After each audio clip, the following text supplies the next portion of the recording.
Glória a Deus. Estamos aqui uma vez mais no nosso podcast Plena Unção.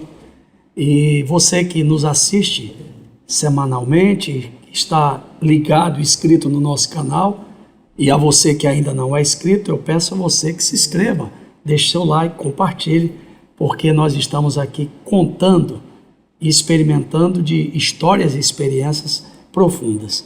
E hoje eu recebo o pastor e amigo, pastor Leonardo Apicelo, que é da Marca de Cristo. Meu amigo, seja bem-vindo. Meu querido pastor ao nosso podcast. É um prazer muito grande te receber aqui, dizer que você é um irmãozão, um amigo que Deus me deu, e tenho a honra e a satisfação de te receber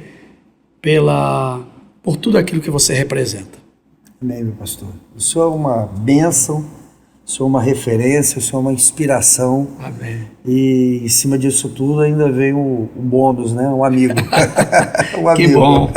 Meu amigo pastor Leonardo, prefere Leonardo ou Léo? Qualquer coisa depois, né? Nome é nome, né? Nome é nome. Leonardo. Leonardo. Tá bom, Léo, Leonardo. Não, mas o pessoal lá na igreja te chama mais de Leonardo. Léo. Pastor Léo. Pastor Léo, da Marca de Cristo, faz um trabalho excelente, com muitas reportagens, e ele vai nos contar um pouco do que é o trabalho de recuperar vidas que um dia foram descartadas pela sociedade, viciados, dependente químico, que é a expressão, né? Geralmente não se fala drogados, viciados, porque é pejorativo. Então, dependente químicos, né? E como que é essa experiência de trabalhar com pessoas que se tornaram um fardo, muitas vezes, para a sociedade e para a própria família? Meu querido pastor Marcos, é um trabalho primeiro de ressignificação pessoal, né? A gente tem uma equipe hoje multidisciplinar. Essa palavra ressignificação ganhou um sentido melhor do que reciclagem. Reciclagem é feio. Porque algum tempo atrás se usava muito, vamos reciclar, ressignificar. Amanhã na nossa igreja eu tenho o pastor, meu querido pastor Jorge, que é um pastor auxiliar do nosso ministério, e ele vai reunir os diáconos para fazer, aí ele colocou lá, vai ser um trabalho de reciclagem para o ministério diaconal. Eu falei, opa. Já reciclagem não. Reciclagem, ressignificar. É isso aí, é ressignificar. Então a gente passa primeiro por esse trabalho de ressignificação, porque a questão da dependência química é uma questão primeiro de saúde mental, mas que atinge corpo, alma e espírito. Essa temática, pastor Marcos, é tão interessante que fez com que a Organização Mundial da Saúde entendesse de que essa é uma doença que perpassa por essas 3 áreas da vida do ser humano. E eles reconheceram que existe o espírito por causa da dependência química. Olha que interessante. Que coisa. Corpo, alma e espírito. Então, o trabalho ele tem que ter não apenas o foco em tirar o indivíduo da situação, da cena de uso, né? A ressignificação, né? A gente não chama, por exemplo, nem de drogado, nem de cracudo, principalmente. Já né? pensou? A gente tem que ter empatia, porque hoje é um problema que bate na porta de muitas famílias. E não é só de família de baixa renda. De maneira alguma. Na alta sociedade temos pessoas assim. Já cansei de encontrar filho de desembargador. Encontrei um menino uma vez debaixo de uma marquise, pastor. E ao conversar com ele, ele disse, olha, meu pai é desembargador, minha mãe é juíza. Meu pai. Aí você fica com a dúvida, e de repente os amigos ao redor corroboram dizendo, não, realmente, para um carro aqui, para um carro grande, bonito, e desce o motorista para trazer quentinha para ele, confirmando que é verídico a história do menino. Depois a gente foi acompanhando ele e descobriu que realmente era. O pai era desembargador e a mãe era juíza, e ele não era um cracudo, nem um viciado, um doente, um dependente químico, e também não é cracolândia, é cena de uso. É cena de uso. Essa uso. Palavra cracolândia também, né? É horrível, né? Até porque ela estigmatiza até quem mora na região, né? Imagina, hoje não existe nem na Zona Sul, nem na Zona Norte, nem na Zona Oeste, lugar nenhum. Nem do Rio, nem do Brasil. Que você pode dizer que você está livre de uma situação dessa. Até na porta de um condomínio pode se instalar uma cena de uso. E eu não gostaria que alguém estigmatizasse o lugar onde eu moro e dissesse assim, você mora lá em frente à Cracolândia? Já pensou, pastor? Primeiro que há uma desvalorização dos imóveis, como aconteceu em São Paulo, como aconteceu aqui em Manguinhos, né? Sim, verdade. Eu fui fazer uma visita com um grupo de evangelismo e vi uma praça assim, em completo abandono. Essa cena de uso aí, que eu conheci como Cracolândia lá, né? E era devastador a visão que eu vi. Eu passou uma cena, aí já entra, né, a nossa esperança, que primeiro está em Cristo, né? Em segundo, na vontade de fazer algo diferente, de se ressignificar, de mudar. A cena ela pode ser desmontada. Ela Sim. pode, né? Os atores que estão ali, que são esses dependentes químicos, né, adictos, eles podem ser retirados dessa cena. Isso pode mudar. A gente tem a esperança em Cristo que é possível. É possível. Pastor Leonardo Apicelo, ou Pastor Léo, é marido de... Joyce de Souza Silva, minha amiga, minha namorada. Quantos anos de casados? A gente não tem filho porque a gente é recém-casado, né? 27 anos. 27 anos. 27 anos de casado. E o que te levou a esse trabalho tão significativo e tão importante da recuperação de vidas humanas? Pastor, interessante. Eu sou de origem evangélica, de berço, né? Eu sou a terceira geração de pastores da minha família. Pastor Durval, ele teve o prazer de conhecer o Daniel Berg, conhecer o pessoal lá das antigas, porque meus pais se encontraram, se conheceram dentro da igreja. Minha mãe porta-bandeira, cantava em dueto, quarteto. Meu pai músico, filho de pastor. Minha mãe também não era filha, mas era cuidada pelo meu saudoso tio Argeu Apicela, que faleceu há um mês atrás, né? O primeiro pastor carapeboense, primeiro pastor da cidade, nativo na cidade de Carapebus, faleceu tem cerca de São Paulo, né? Não, aqui próximo de Macaé. Ih. Carapebus, próximo de Macaé. Ao lado de Quissamã. Não, porque tem uma cidade parecida. Parecida em São Paulo. Qual é o nome dessa cidade? Carapicuíba. É por isso que eu confundi, por favor, né? Do lado de Quissamã, de Macaé, né? Quase campista, né? Cidade campista. Fazia parte de Campos, embora esteja ao lado de Macaé. Então o senhor nunca foi dependente químico? Nunca. E aí porque as pessoas acham que quem associam, né? Associa porque ele é um ex-viciado, um ex-isso, aquilo. Tá fazendo esse trabalho. Você não teve nenhuma passagem, nenhuma experiência. Nada.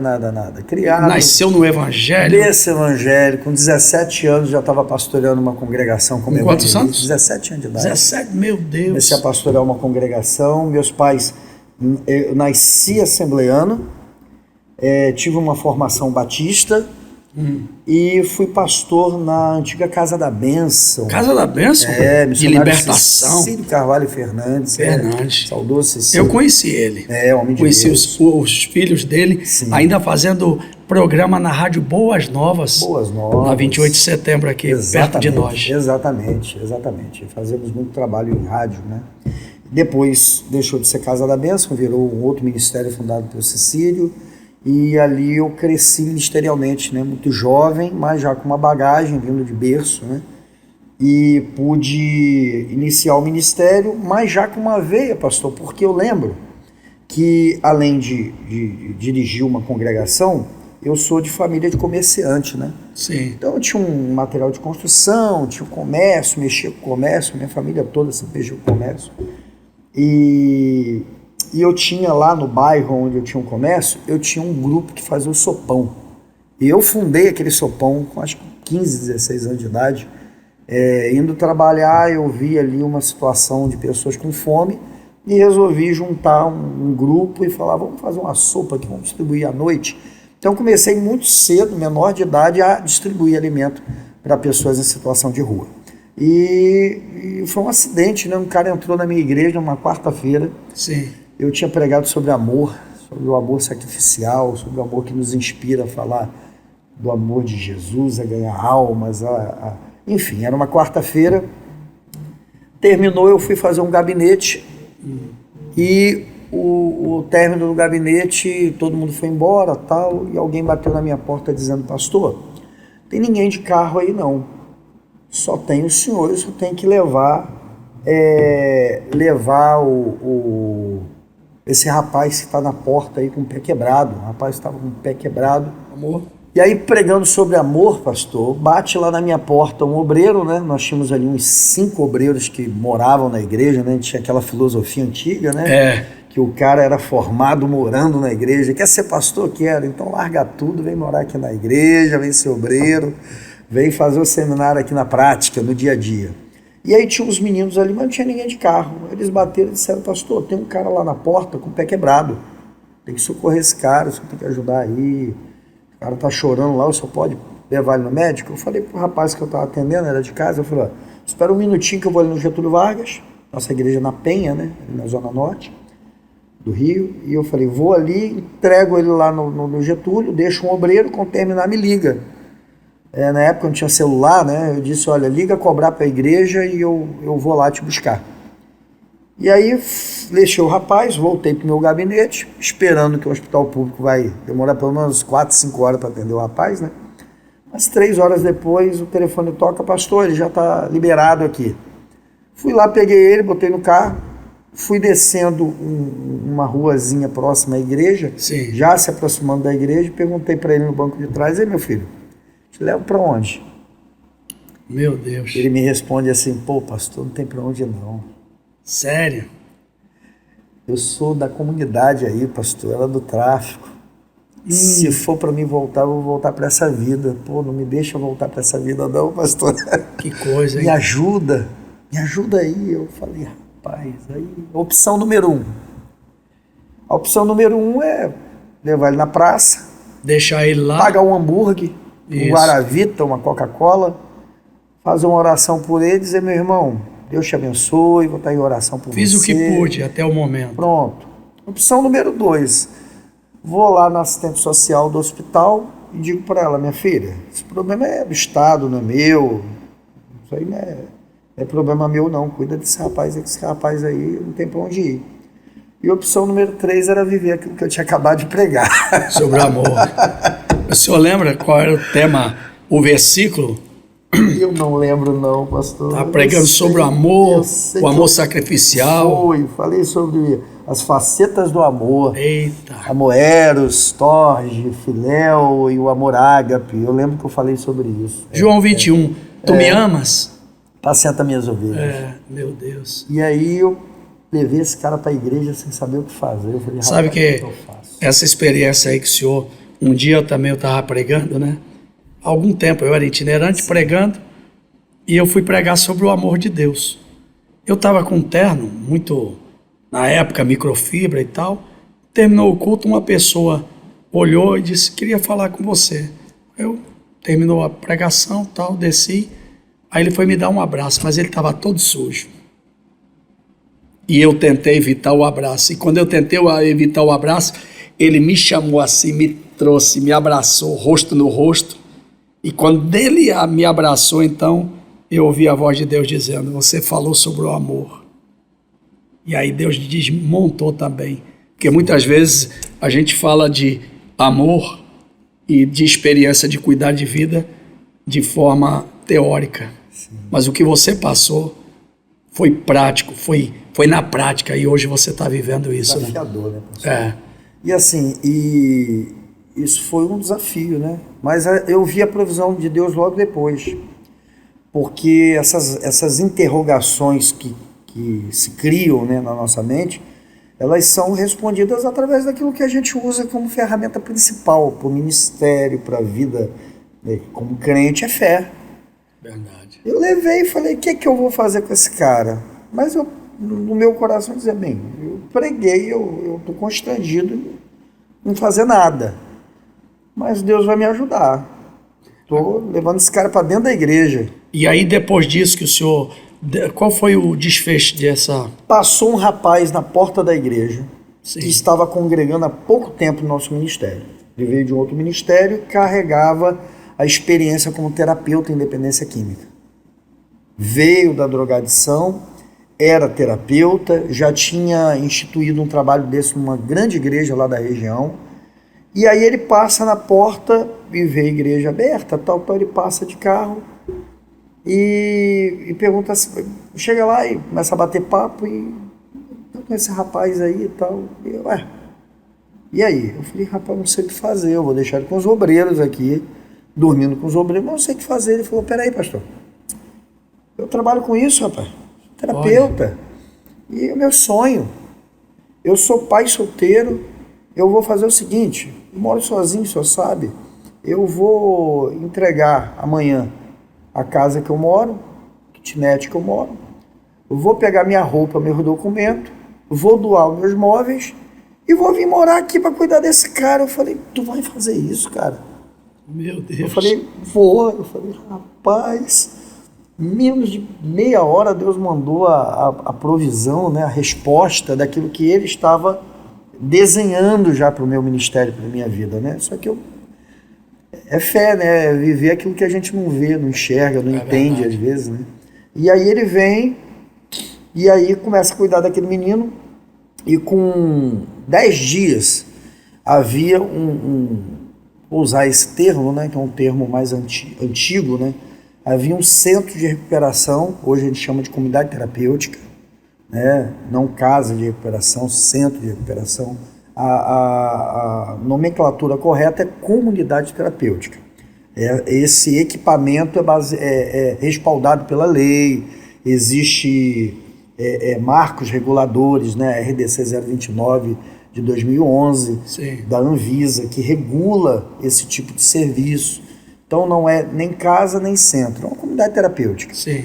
E aí existe uma casa de recuperação, né, ali na Redondeza, com um trabalho muito limitado. E aí esse rapaz, na verdade, tinha passado por lá. E quando o pessoal passava na porta e via esse rapaz bem, o pessoal dizia, rapaz, arruma uma vaga pra gente aí falar com o pastor, cara. Olha. Pastor Bar, com 10 dias eu já tinha uns 10, 8, sei lá. Com um mês eu já tinha uns 15. E aí eu tive que procurar, no meu antigo ministério, nós tínhamos uma chácara que estava parada, abandonada lá, sem uso, lá em Nova Iguaçu, lá em Cabo Sul. E eu pedi, né, a direção do nosso ministério que me cedesse aquele espaço para que eu colocasse lá um trabalho. E aí foi para lá, mas nunca perdeu esse vínculo com o templo, com a igreja local. Você está assistindo o podcast Plena Unção. Seja você também um colaborador desse projeto.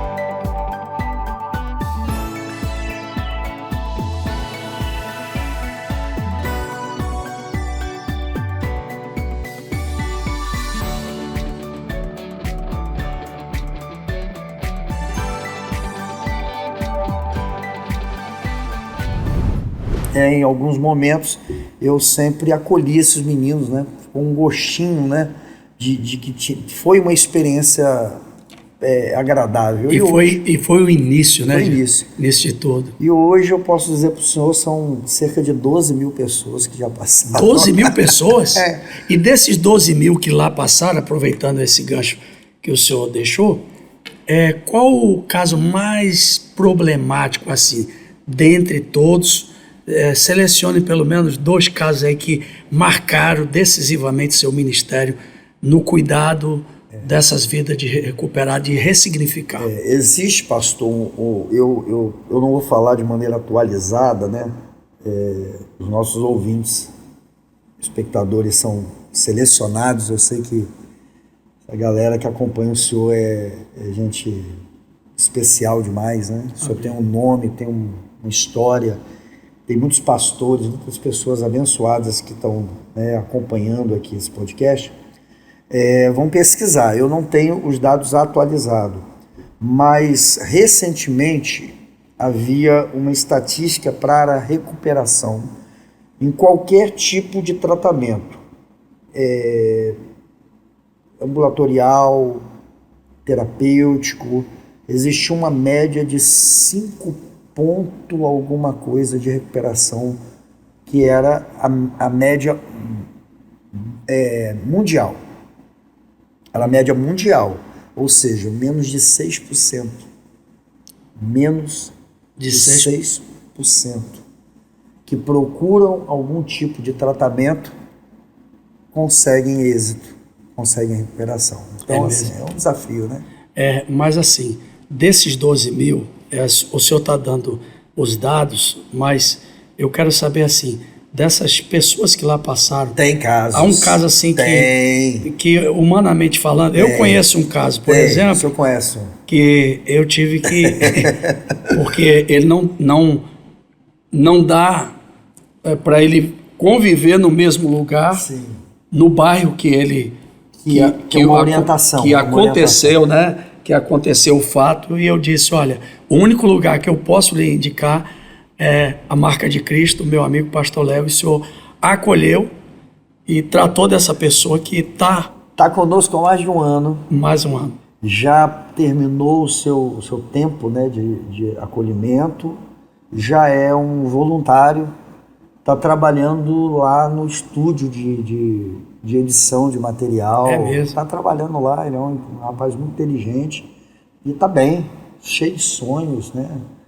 A família não quer mais. Acabou perdendo, né? A família, os laços, ele me disse, ó, meu irmão, meu sobrinho, ninguém mais quer me ver, ninguém mais. É importante dizer que houve uma fatalidade, que sim, foi... Quer falar? Uma situação grave. Ele cometeu o desatino de ter assassinado a própria mãe no uso da substância do álcool, né? Fora de si. Foi preso, né?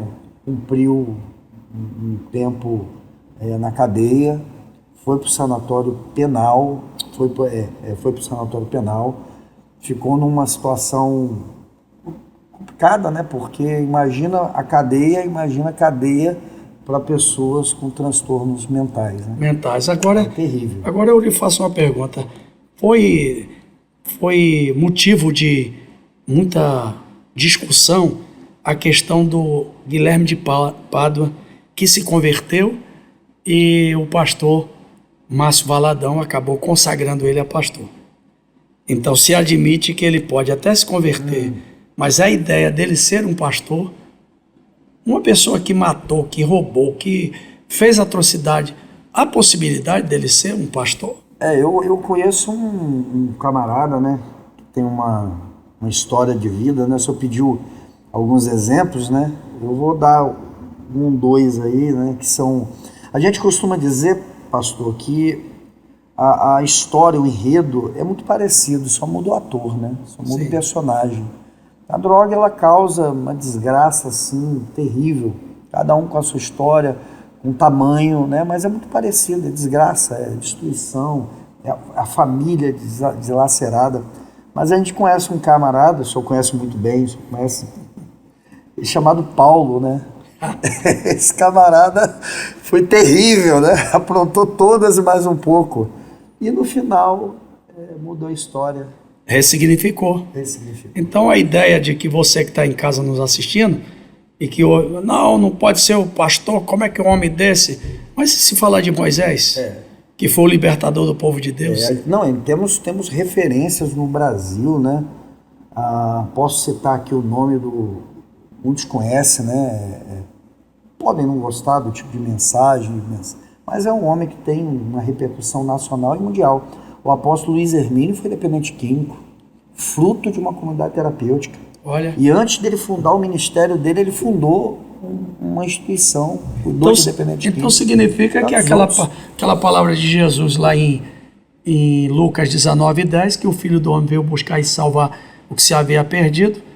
Quer dizer, um evangelho que não salva um perdido, alguém que está na lata do lixo, que a sociedade, que a justiça, que a polícia, que qualquer coisa que existir, por melhor que seja, não consegue o poder público, só o evangelho pode.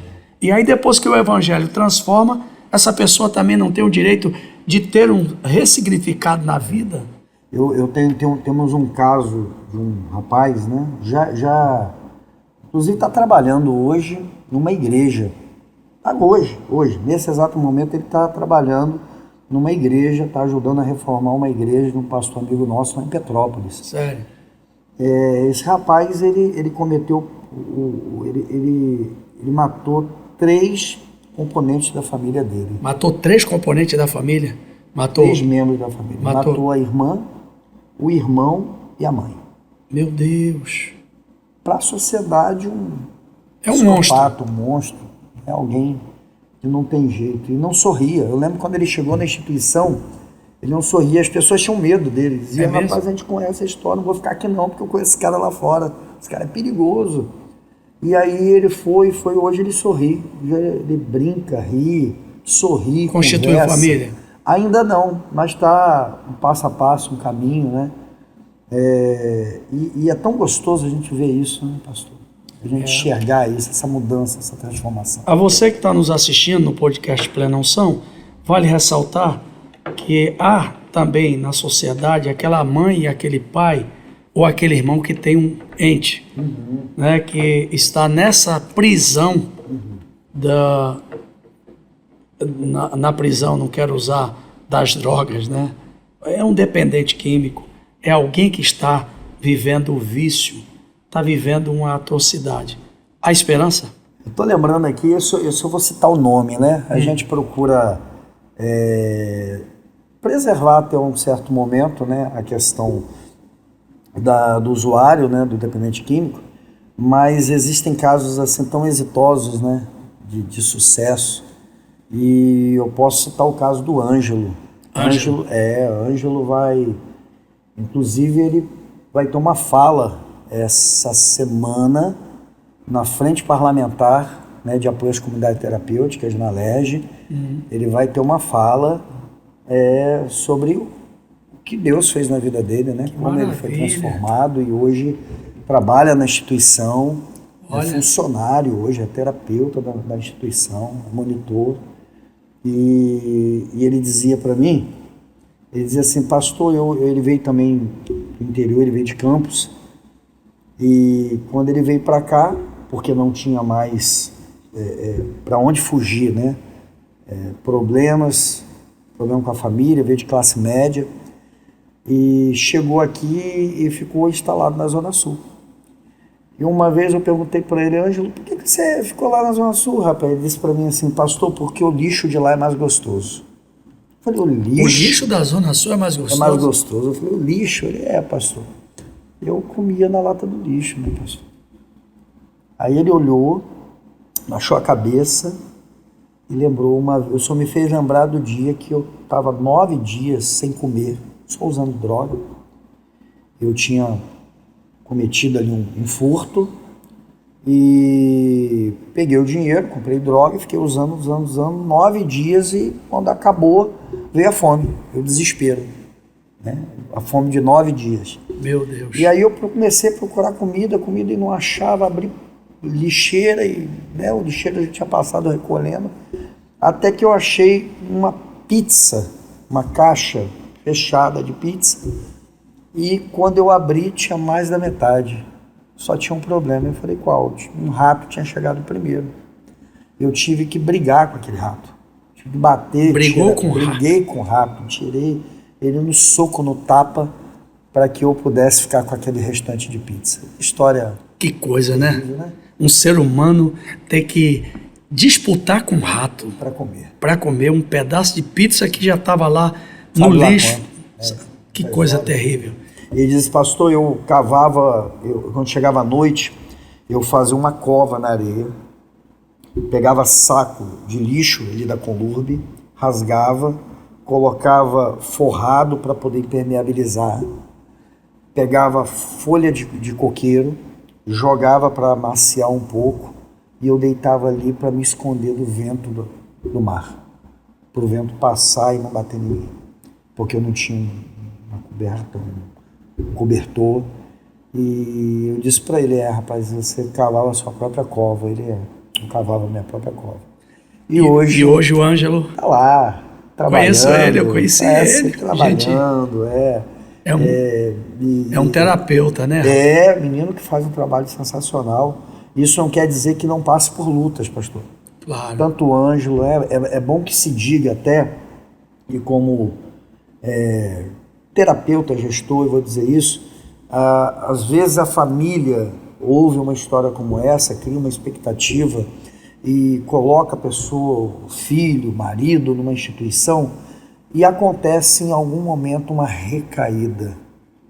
E aí parece que o mundo daquela pessoa desaba 2 vezes. Ela fica como desacreditada. Aí Entendi. Nós vamos falar de esperança. De esperança. A esperança não pode morrer. Nunca. Porque diz que uma pessoa que é dependente, ela luta com... Já disseram, né? Não sei de forma como é que alguém pode aferir, que luta com 16 demônios, né? Sim. É uma luta, é um campo espiritual. Quer dizer, eu não acredito que é 16, é uma legião, né? É uma legião, é a força que aprisiona o indivíduo de dentro para fora. Espiritual, físico e alma. Alma, corpo e espírito. São 3 áreas atacadas. Fica em frangalhos, né? A emoção totalmente destituída de um sentimento para com a família. Chega até furtar, né? Dentro de casa, levar tudo que pode para alimentar aquela dependência. A gente tem aí o crack, né? Como a droga mais destrutiva do Brasil. Todo mundo já ouviu falar, já viu alguém, né? Em situação de desespero, de destruição, né, moral, física. E o Brasil, infelizmente, está recebendo, né? Tem algumas drogas que chegam no Brasil, mas que não se tornam populares. E uma apelidada, né? Alguns apelidam de K9, K2, ela é nova ainda. K2, K9? Ela está chegando dos Estados Unidos, né? Uma sintética. E eu tenho um amigo que teve o filho lá no Texas destruído por essa droga. No Texas? Bom, então nós temos aí vários tipos de drogas, né? O mais conhecido é o crack, né? Que é essa que devasta, destrói, que todo mundo já viu, né? Como eu disse, né? Não existe cracolândia, existe cena de uso, né? Até porque, como falou no início do nosso papo, é uma palavra pejorativa. Mas todo mundo já viu, né? Há estudos que dizem que o crack, por exemplo, ele causa uma barreira invisível. E o usuário acaba se concentrando porque ele não consegue passar de 1 quilômetro, 2 quilômetros, mais ou menos, fora daquele local de venda. É mesmo? É diferente da cocaína, da maconha, que a pessoa consegue comprar e ter condições de usar dentro de um hotel, levar para casa, né? Dificilmente você vai encontrar alguém fazendo uso dessas drogas ao ar livre, né? Em público. Já o crack não. O crack a pessoa não consegue esperar. Diz que uma única vez que o indivíduo faz o uso já se torna dependente. É possível. Foi o que disse para mim um taxista. Ele estava dentro do táxi, ele disse, o filho ele contou que pegou um passageiro todo bem arrumado, aí ele disse, olha, eu usei uma única vez e sou viciado. Ele deixou o passageiro exatamente na cena de uso, e ele ficou vendo aquela cena daquele rapaz todo bem vestido, chegando naquele território e sendo degradado de forma vil. Agora, nos Estados Unidos eu tenho um amigo que o filho foi vítima, usou durante muito tempo heroína, que já é uma droga, né? A mais letal do mundo junto com o álcool, a mais letal. Uma das únicas que a overdose é fatal, né? Quase impossível, segundo estudos, a pessoa conseguir sobreviver a uma overdose de heroína, mas ele acabou usando uma droga sintética, opioide sintético, que chegou aos Estados Unidos, e lá no Texas já está, nos Estados Unidos como todo, está destruindo. E, infelizmente, chegou ao Brasil. Qual o nome dessa droga? É um fentanil, né? É o fentanil. E eles estão chamando de K2, K9, né? Estão ainda procurando qual é o nome que vai ficar mais, sei lá, mais bonitinho. Mais bonitinho, né? Mas é uma droga que deixa a pessoa como um zumbi, pastor. É mesmo? Eu cheguei a ver tá rolando vídeo, já, tá sendo viralizado alguns vídeos das pessoas. É porque ela, segundo o que eu já li, né? Ela age no sistema nervoso, atingindo os nervos, né? As conexões nervosas e os tendões, fazendo a pessoa ter espasmos ou se ter uma acomodação, né? uma tranquilidade ali ao ponto dela praticamente dormir, fechar os olhos, ficar como um zumbi, mas acordada de pé. Como é que pode, né? Nosso demoníaco. Bispo, eu falei bispo Léo, é porque nós recebemos aqui um amigo, nosso amigo. Bispo Hinaldo, né? É o nosso amigo Bispo Hinaldo. Vereador do município do Rio, aproveitando, como é que o poder público tem agido? Pastor, hoje nós estamos... Né? Há um programa de iniciativa por parte dos governantes, tanto municipal quanto estadual e federal? Existe, né? Existem parlamentares em todas as 3 esferas que estão trabalhando por saberem, né, dos malefícios e dos desafios que é a drogadição hoje no Brasil e no mundo. A Marca de Cristo, ela tem um trabalho que tem a representação da nossa federação, né, a FECONTERG, a qual faço parte da diretoria desde a fundação. A gente tenta hoje pegar essas instituições e os gestores para que eles se capacitem, para que eles se tornem realmente pessoas preparadas, né? A gente sabe que um trabalho, ele primeiro precisa ter aquilo que a gente falou, né? O amor. O amor. O amor. É um amor por uma vida que me motivou a estar ao longo desses quase 20 anos fazendo o que eu faço. Né? Sim. Confesso para o senhor que às vezes dá vontade de sair correndo. Porque não dá... Eu fui um tempinho atrás, um pouquinho antes da pandemia, eu estava na Itália para poder dar continuidade ao meu processo de dupla cidadania, né? Eu fui querer fazer por conta própria, porque eu quis fazer investigação, achar a certidão do meu bisavô italiano, que veio do sul da Itália, de Nápoles. Então, Apicelo é porque é italiano. sul da Itália. Mas Ivanginaldo, o que é Ivanginaldo? O que é isso? Quem revelou isso para o senhor? Ivangivaldo. Que nome é esse? Que explicação? Não sei se eu conheço esse cara, não. Quem é esse cara? É verdade que o senhor tinha trauma desse nome? Tinha trauma ou eu chegava a ser trauma? Para contar a história, eu acabo contando na terceira pessoa, né? Eu digo que eu conheci uma pessoa tal que teve um filho, é o primogênito, e ele trabalhava como chefe de almoxarifado numa multinacional e, de repente, né, sabendo que ele ia ser pai, né, de primeira viagem, era o primeiro filho, e aí tinha um funcionário baiano gosta, né, de uns nomes assim, composto, misturou o nome do pai, do avô, do filho, né, fica bonito às vezes, né, mas esse não ficou não. E aí ele chegou e o rapaz assinava lá para pegar as coisas no almoxarifado e ele achou a caligrafia bonita, nome imponente e tal, Evangivaldo. Evangivaldo. Aí esse senhor, né, essa pessoa, esse ser humano distinto, abençoado, foi lá e resolveu registrar o nome do primeiro filho com esse nome, Evangivaldo.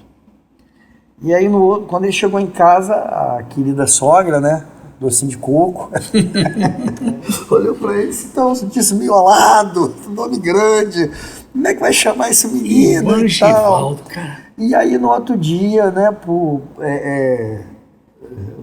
livre e espontânea pressão da sogra, né, ele volta no cartório, ele tinha um conhecimento com o tabelião, não era informatizado na época, né?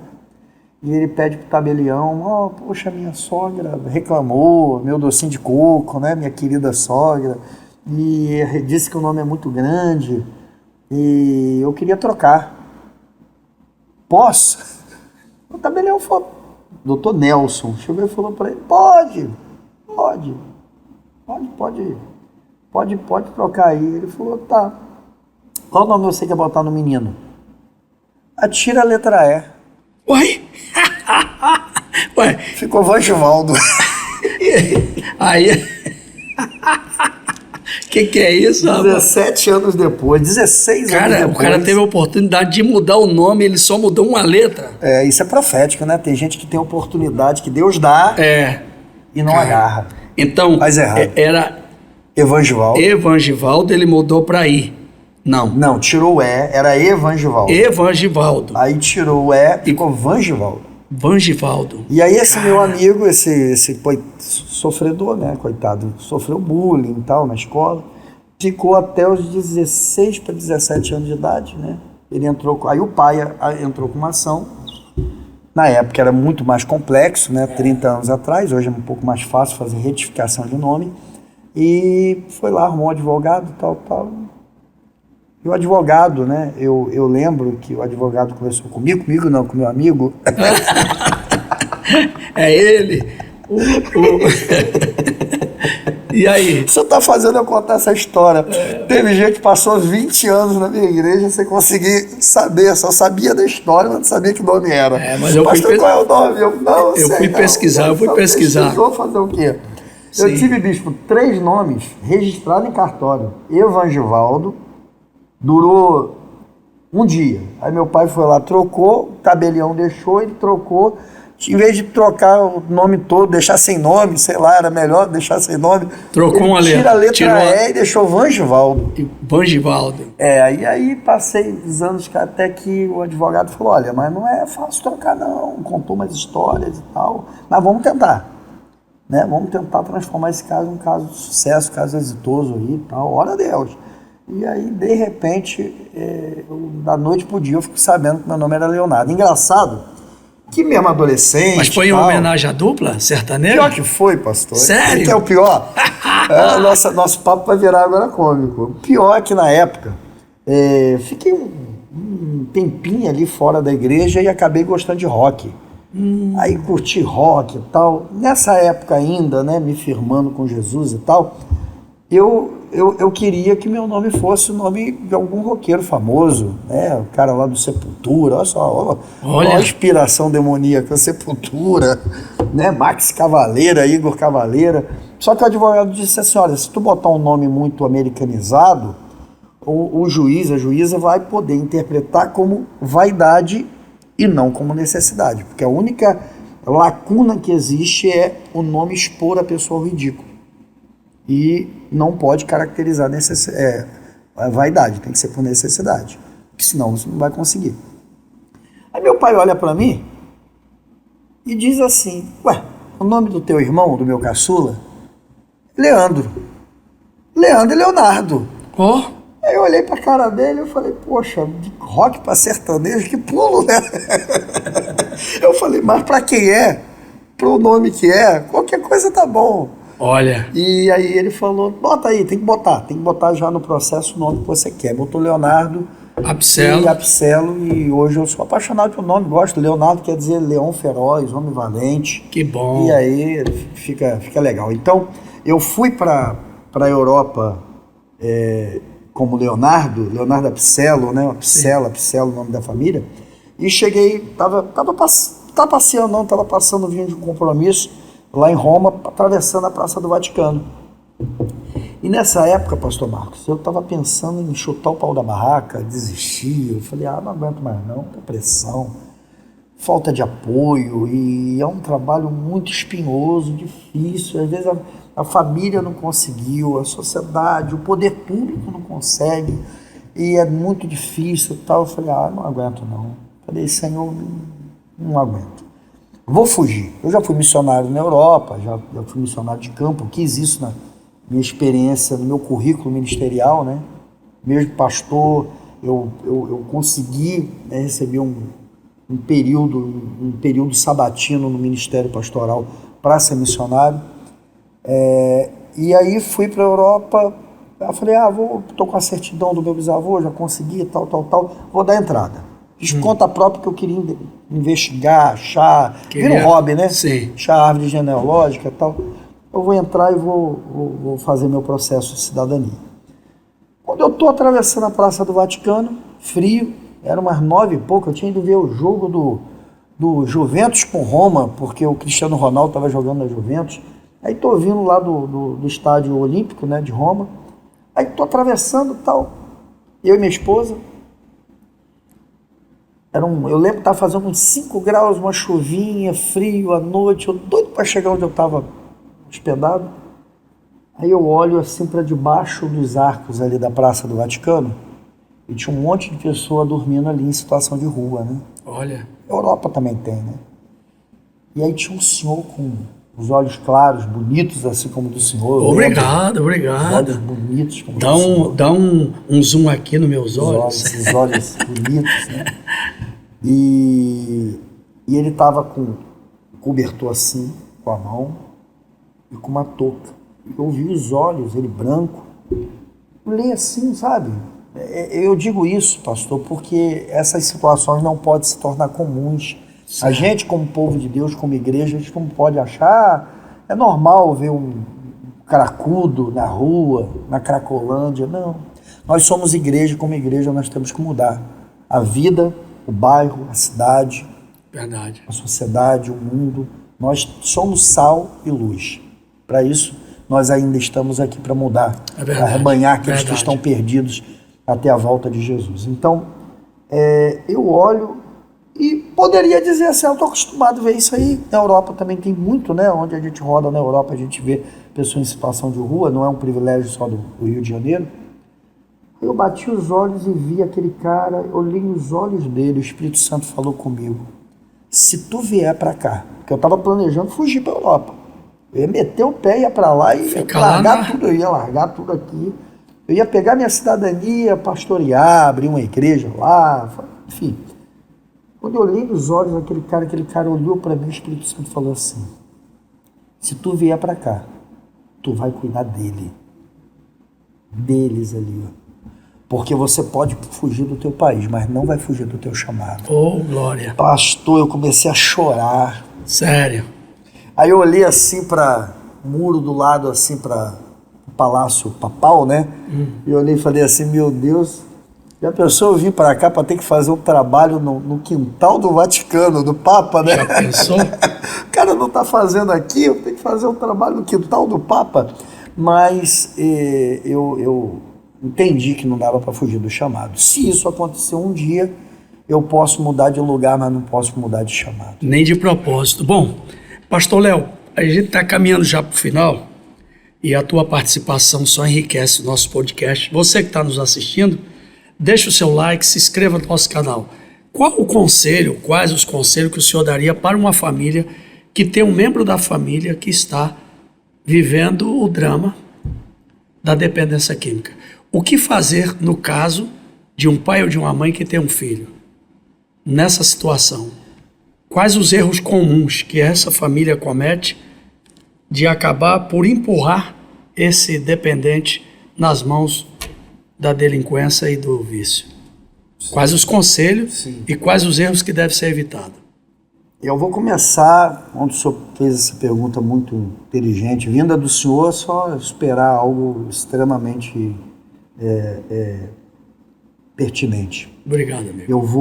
Eu vou separar 3 palavras, né, lembrando da Trindade, 3 palavras que eu lembro que eu usei aqui nesse nosso bate-papo. A primeira foi amor. A palavra que eu preguei naquela quarta-feira que fez com que eu iniciasse esse trabalho. A segunda eu falei de fé. Eu tinha que acreditar que o Deus que chama é o Deus que garante, né? E a última foi uma pergunta do senhor, uma palavra que o senhor colocou, esperança. Então, amor, fé e esperança. Se nós não tivermos esse tripé. Bem colocado. Amor, fé, esperança. Amor porque é uma vida dependente do grau de parentesco, se é marido, se é pai, se é um filho, se é o avô. Ame, não desista dessa pessoa. Fé porque é uma batalha muito árdua, mas a fé é acreditar naquilo que a gente não vê, é acreditar naquilo que ainda não aconteceu. Mas eu creio pela fé que essa pessoa vai mudar. Eu creio que ela será um homem de Deus, uma mulher de Deus, uma pessoa transformada. Fé. E esperança. Esperança. Não desistir nunca. Por que, pastor Léo? Porque Deus não desistiu de mim, não desistiu do Senhor. E eu costumo dizer, pastor, eu ouvi isso de um dependente químico. E ele disse para mim, pastor, às vezes a igreja procura os perdidos, acha os perdidos, mas perde os achados. Olha aí. Que palavra é importante forte, o senhor repetir isso. Às vezes a igreja... Ele disse, o dependente químico no corredor da instituição disse para mim, ele falou assim, pastor, às vezes a gente acha o perdido e perde o achado. Quando ele falou isso, eu peguei isso. Ô, Cauã, pega essa frase aí que eu quero. Forte. Às vezes achamos os perdidos e perdemos os achados. É paradoxal, mas é interessante isso. Forte. Então, a gente tem que... e aí, quantos, infelizmente, até dentro da igreja, filhos de evangélicos, filhos de pastores, de missionários, de diáconos, de presbíteros, de obreiros, podem ser perdidos. E quando é que a família comete esse erro? Quando ela deixa de ter um olhar, uma preocupação. Quando ela deixa de dar o tempo necessário. Às vezes uma mãe passa a madrugada procurando o filho 2, 3 dias numa cena de uso, numa Cracolândia. Sim. Isso acontece muito em São Paulo, né? Ali na região de cena de uso de São Paulo, que é muito conhecida. E aqui no Rio também, vai pelas comunidades carentes que tem, né, próximo cena de uso, e fica lá procurando, se expondo. Mas às vezes, quando aquela pessoa, o jovem, o adolescente, antes dele entrar nas drogas, às vezes a gente acha que não tem o tempo sobrando entre os nossos afazeres, trabalho, ministério, lazer. A gente não tem o tempo necessário para investir na vida dos filhos. E aí acaba reverberando em algum momento aquilo que não foi investido na infância, na adolescência. Pode ser cobrado lá na frente. Lá na frente a lei do retorno vai vir de forma desproporcional àquilo que a pessoa esperava, né? E eu digo isso e a gente pode... Eu gostei tanto que eu já estou me convidando, tá? Opa! Faltando com a educação e com a ética. Numa outra oportunidade, mais à frente, a gente pode voltar aqui para falar, mais como terapeuta, né? A gente falou um pouco da história, tal, do trabalho do Instituto Social Marca de Cristo, mas a gente pode falar, por exemplo, da onde começa realmente a drogadição na vida das pessoas, é a família. Geralmente a família. E aonde? Começa na família. Começa na família. A ausência de um pai, às vezes ineficiência de uma mãe. Às vezes teve mãe de menos ou mãe de mais. Também tem isso. Mãe de menos e... Mãe de mais. E pai, e a figura paterna. Exatamente. A mesma coisa. Às vezes teve pai de mais ou pai de menos. Os dois podem transformar. A gente hoje tem muitas famílias disfuncionais. E famílias disfuncionais criam filhos disfuncionais. Então a gente tem que abordar isso, né, dentro dos nossos... pai que bebe socialmente, né, na mesa, na hora do almoço e tal, vou beber socialmente. Ele, de tabela, está abrindo uma oportunidade. Exatamente. Ah, não, eu fumo socialmente e tal. Está abrindo uma oportunidade para alguém que, no momento do aperto da vida, da pressão, recorrer àquilo que um dia assistiu ao longo do tempo o pai ou a mãe fazendo. É muito comum, pastor, ouvir os nossos acolhidos, né, falarem que o primeiro cigarro de maconha ele fumou com o pai. Olha aí.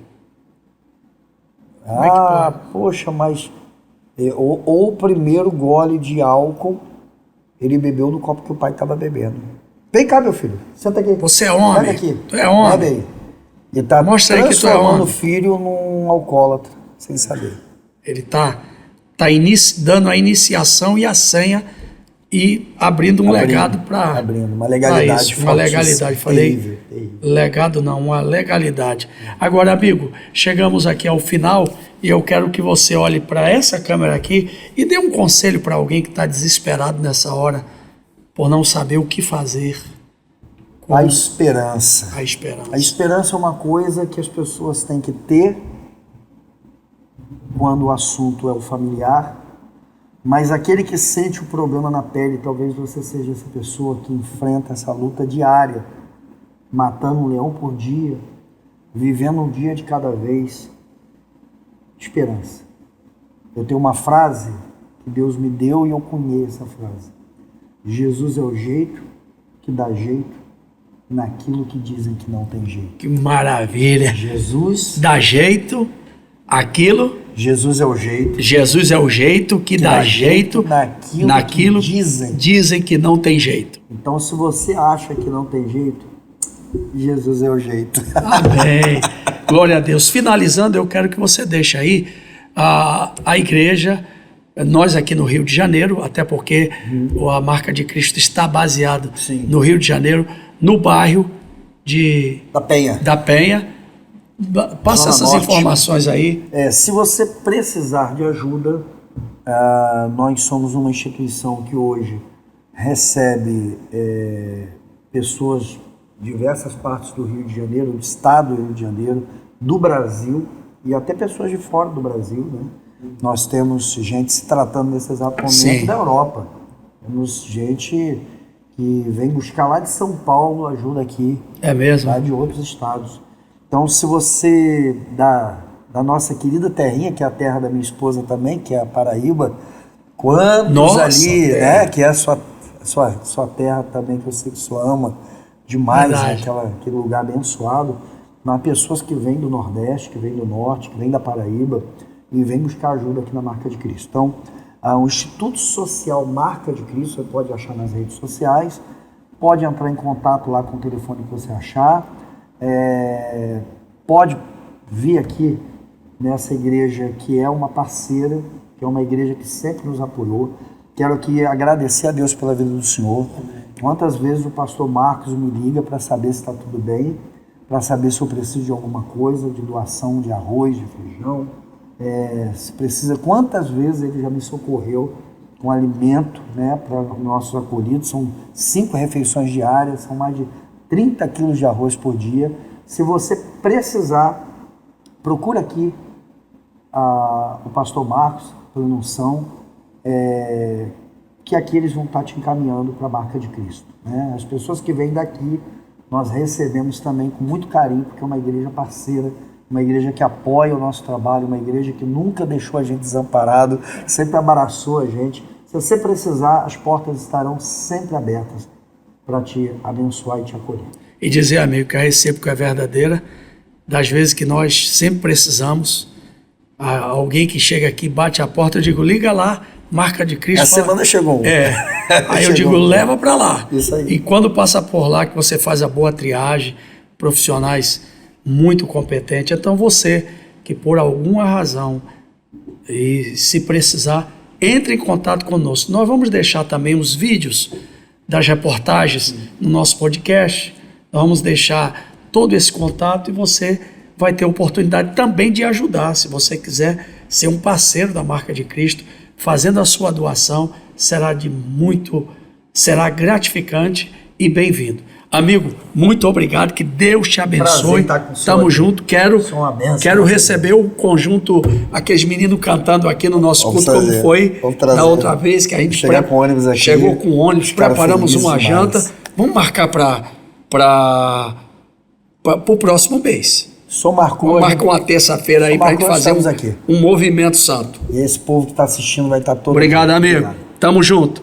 Agradecemos a Deus por esse momento tão especial. Agradecendo ao Andrezinho, Cauã, nossa equipe, e ao amigo Bispo Hinaldo que chegou aqui, que nos assistiu de camarote e que será o próximo entrevistado aqui no nosso podcast. Que Deus abençoe. Um beijo para todos. Fiquem com Deus. Paz.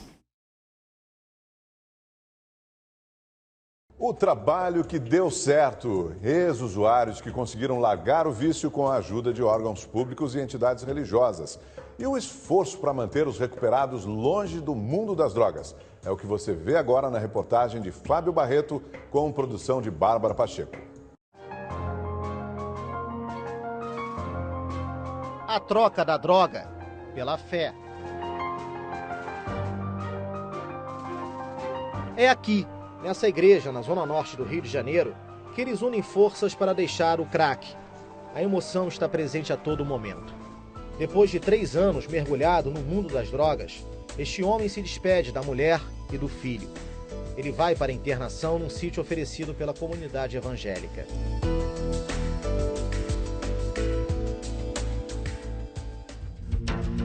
Depois que as orações acabam, os líderes religiosos e os que são considerados recuperados saem em busca de mais usuários.